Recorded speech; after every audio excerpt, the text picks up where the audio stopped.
necessary to make for the maintenance, and we trying to investigate a little more money for the investment, especially for the like undergrounds facility, such as some water supply system, as well as some wastewater with some gas station.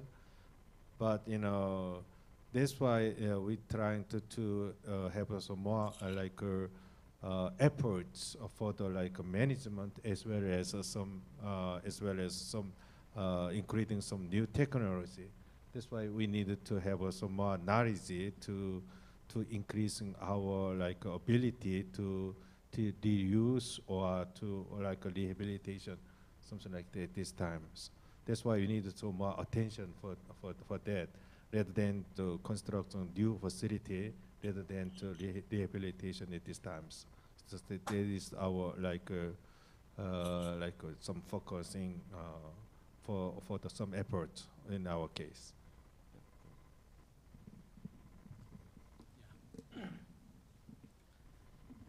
Yeah, in China, there are similar situation just as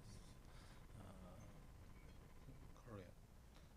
In China, we are, just as I mentioned, we are at the blooming period in the economic and such as urbanization, such as transportation, infrastructure.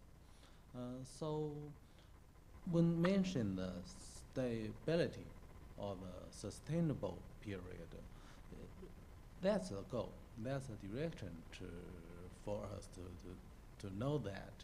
But here, in my opinion, in this period, we mean so many problems, just as Bill said. So the problem is the main in this period, and we know the goal of sustainability. That's my opinion. Okay.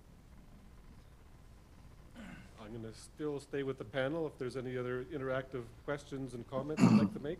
Yeah, I was interested in your comment about, is it health or is it infrastructure?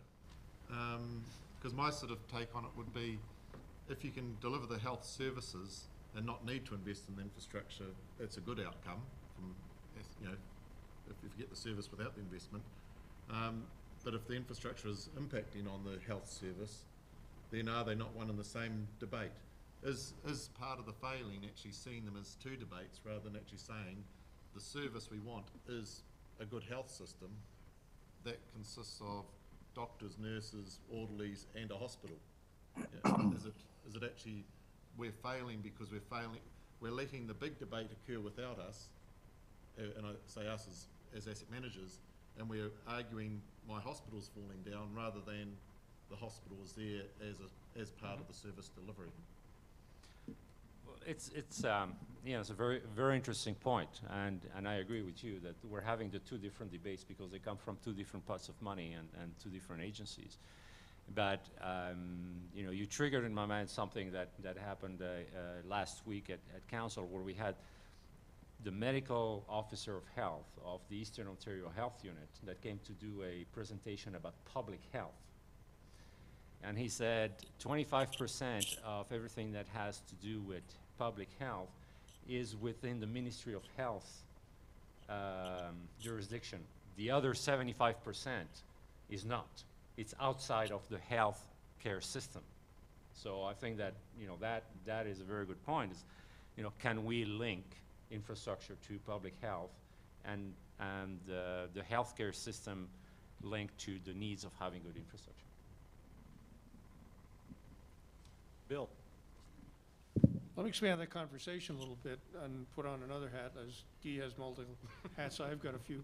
I've been past president of EWB, Engineers Without Borders USA, and currently on the board of EWB International. And what we do is worry about the underdeveloped countries, about 1 billion people that have no infrastructure. And their infrastructure and public health is very closely linked in the sense that our biggest projects are providing clean water to communities. Once you do that, the number of children dying before the age of 5 drops precipitously. People are not sick all the time, therefore their productivity goes up. A whole bunch of wonderful things happen when you connect infrastructure to the public health situation in these countries, and you can do a lot to improving lives. So that shouldn't be out of this debate, because there's a lot of people out in the world that are going to suffer continually, and more so because of the climate change, where the limited infrastructure they had is now being disrupted with droughts and other extreme events that they have no resilience in a sense, or even robustness to handle. So in these cases, I think that's something that we as developing or developed countries need to worry about more, and perhaps increase our efforts to make that better. Rise, I don't know how you can jump in, but please just speak up if you want to weigh in on any of these comments. Yeah, I mean, I think there's been some really interesting discussion, and that last point on outcomes rather than managing infrastructure, I think is is hugely important. One of the things that both PAS 55 and the ISO 55000 both do, and it's a very strong discussion point in the field of asset management, is provide a really strong focus on the required outcomes. And that's in terms of services and functionality, not in terms of nice looking hospital or really nice high performing pump. The answer for an asset management is we deliver the required outcomes that we want. I think the interesting perspective for me as an asset manager is, and it was highlighted in both Bill's and Guy's presentations, is the conflicting constraints in which we work.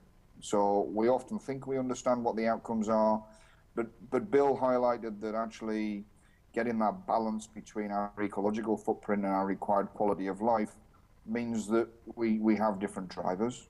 In Guy's presentation, he talked about the tripartite funding between federal, province level and municipal level funding.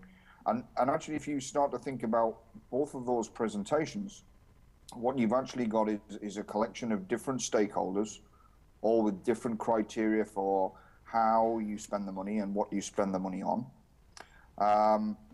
And actually, if we go back to PAS 55 and ISO 55000, they both recognize the fact that we should be interested in outcomes. We should be interested in our stakeholders, what constraints they place on us, and also the criteria they want us to use for optimizing and making decisions.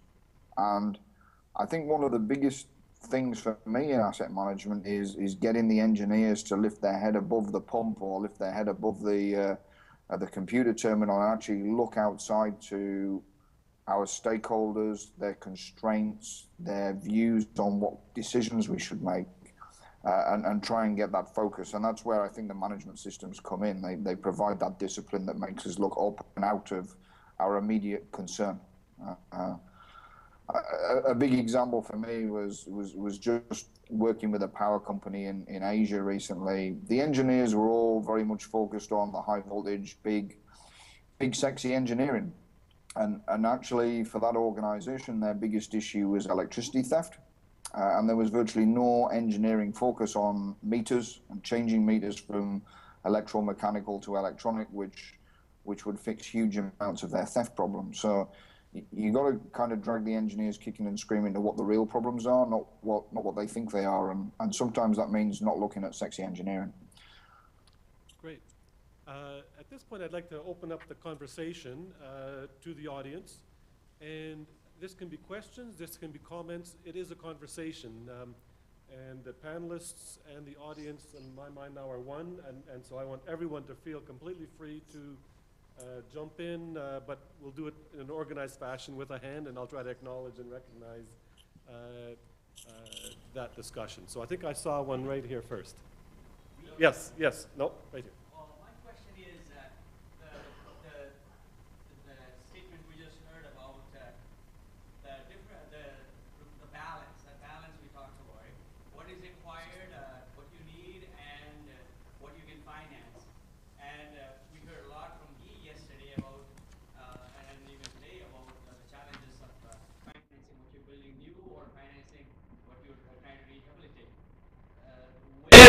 now then fit with what Bill talked about, that nice quadrant that we should be in, from a perspective of, how much resources we're actually consuming to do all that too as well. This is a really bad disconnect for me. Whose quality of life are we talking about? How much? And where do we end in it? Disconnect. Any response from anyone here? Let me start. It's my graph, not really my graph, but it's becoming more popular. I don't know. I think that when we talk about in engineers and some of the forums that I've been in, that component is ignored.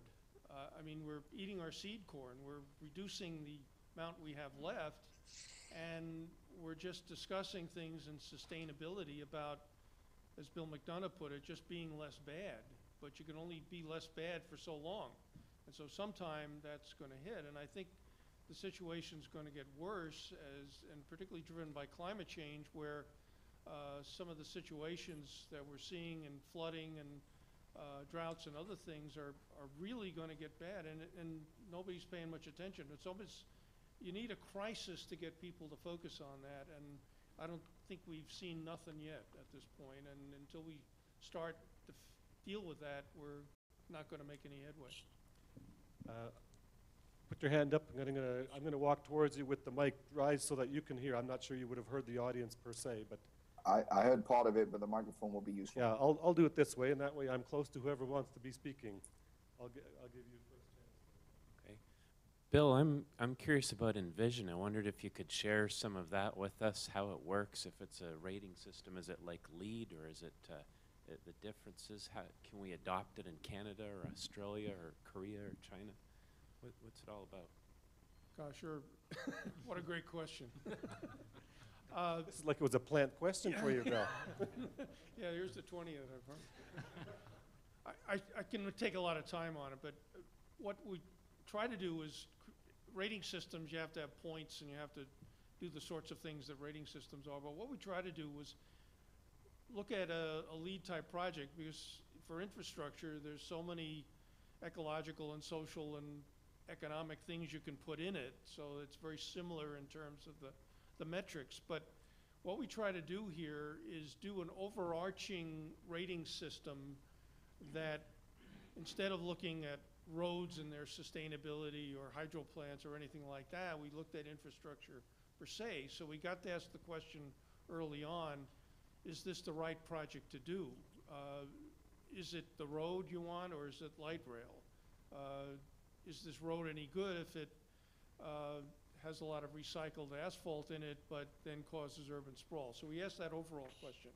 The next thing we put in there was, and more in absolute terms, if it's not being restorative, in other words, trying to bring those arrows down, bring that level of ecological footprint impact down, then it's not worth doing either, unless it's doing that. So we try to incorporate an absolute measure of sustainability, as opposed to a lot of attaboys and attagirls that are going around right now and say, boy, you did a great